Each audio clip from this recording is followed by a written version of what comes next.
Welcome, mythical beasts. Today, we're diving into the world of McDonald's and uncovering some of their most hilariously embarrassing product flops. Get ready to laugh and cringe as we count down the top 11 failed McDonald's products. We're talking culinary concoctions so bizarre, so ill-conceived, that they'd make even the Hamburglar think twice. So buckle up, grab your spork, because who knows what utensils these flops required, and get ready for a wild ride through the fast food graveyard. First up, we're heading to the coast for a taste of the elusive McLobster. Now picture this. You're craving a Big Mac, but then you think, nah, I'm feeling fancy. The McLobster was essentially a lobster roll, but with that signature McDonald's flair. Priced at $5.99, it was a tough sell for budget-conscious customers.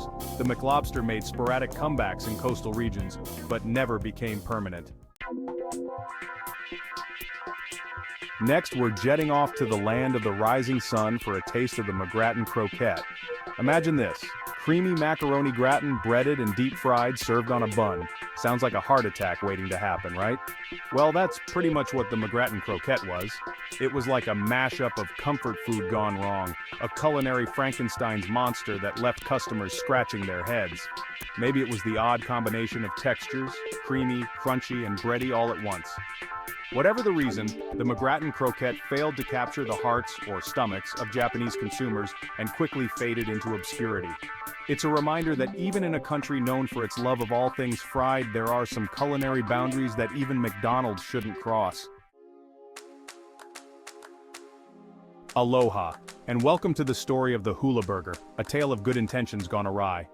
This time, McDonald's was on a mission to cater to Catholic customers during Lent, when they abstained from eating meat on Fridays. Their solution? A burger. Without the burger. Instead of a beef patty, the Hula Burger featured a grilled pineapple slice with cheese on a bun. The Hula Burger went head-to-head with another Lenten-friendly option, the Filet-O-Fish, to see which would reign supreme. Spoiler alert, it wasn't the pineapple. The Filet-O-Fish, with its crispy fish fillet and tangy tartar sauce, proved to be the more popular choice, leaving the Hula Burger to languish in obscurity. Whatever the reason, the Hula Burger remains a testament to the fact that even with the best intentions, sometimes you just can't beat a classic. Hold the phone, mythical beasts, because this next one is a doozy. McDonald's, the king of burgers and fries, decided to step into the ring with pizza. And let's just say it got a little cheesy, in all the wrong ways. The McPizza, later rebranded as just pizza, was McDonald's ambitious attempt to conquer the pizza market. Customers accustomed to McDonald's speedy service weren't exactly thrilled about waiting 10 to 15 minutes for their pizza to cook. Ultimately, McDonald's realized that they were better off sticking to what they knew best: burgers, fries, and questionable chicken products. Get your bibs ready, folks, because we're about to delve into a dish that's sure to make you say, Mamma Mia! That's right, we're talking about McSpaghetti, McDonald's foray into the world of Italian cuisine. Now, we all know McDonald's isn't exactly known for its gourmet fare, but McSpaghetti took things to a whole new level of It was literally just spaghetti with tomato sauce and a sprinkling of shredded cheese. Surprisingly, McSpaghetti wasn't a complete flop. It actually managed to find a small but devoted following in some international markets, particularly in the Philippines. But for the most part, it remained a culinary curiosity, a dish that left many wondering why. Whatever the reason, McSpaghetti eventually went the way of the dodo, leaving behind a legacy of confusion and a lingering tomato sauce stain on the McDonald's menu. Buckle up, mythical beasts, because this next one is less about culinary mishaps and more about a major marketing misstep. We're talking about the McAfrica, a burger so tone-deaf, so wildly inappropriate that it earned McDonald's a whole lot of well-deserved criticism. Picture this. It's 2002, and parts of southern Africa are experiencing a severe famine. And what does McDonald's decide to release in Norway? You guessed it, the McAfrica. This culinary abomination consisted of a beef patty, cheese, tomatoes, and a special sauce, all served on pita bread. The McAfrica was met with immediate backlash, with many accusing McDonald's of being insensitive and exploitative. McDonald's eventually apologized and pulled the McAfrica from its menu, but the damage was already done. The McAfrica serves as a stark reminder that even the biggest corporations can make colossal mistakes, and that sometimes it's best to just stick to selling burgers and fries. Hold on to your monocles, folks, because we're about to delve into a burger that tried to be fancy but ended up face down in the bargain bin. We're talking about the Arch Deluxe, McDonald's ill-fated attempt to woo adult customers. Enter the Arch Deluxe, a burger boasting a secret mustard mayo sauce, peppered bacon, lettuce, tomato, cheese, and a potato flour bun. The Arch Deluxe, with its pretentious name and grown-up flavors, just didn't resonate. The Arch Deluxe quickly faded into obscurity, becoming a cautionary tale of marketing over substance. Hold your ketchup and mustard, folks, because this next one is a real wiener. We're talking about the McHotDog, McDonald's attempt to, well, sell hot dogs. Seems simple enough, right? Wrong. You see, McDonald's had a bit of a branding problem on their hands. They were known for burgers, for fries, for chicken nuggets shaped like vaguely geometric shapes. Hot dogs, not so much.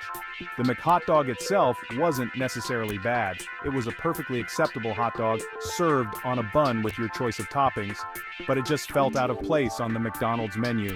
It was like that awkward friend who shows up to a party uninvited. Customers just couldn't wrap their heads around the idea of ordering a hot dog from the Golden Arches. The McHotDog, despite its best efforts, just couldn't compete.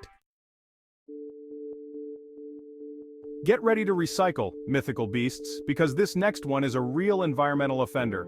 We're talking about the McDLT, a burger so concerned with keeping its ingredients separate that it forgot about the planet. The McDLT, short for McDonald's lettuce and tomato, was a noble attempt to keep the hot side hot and the cool side cool.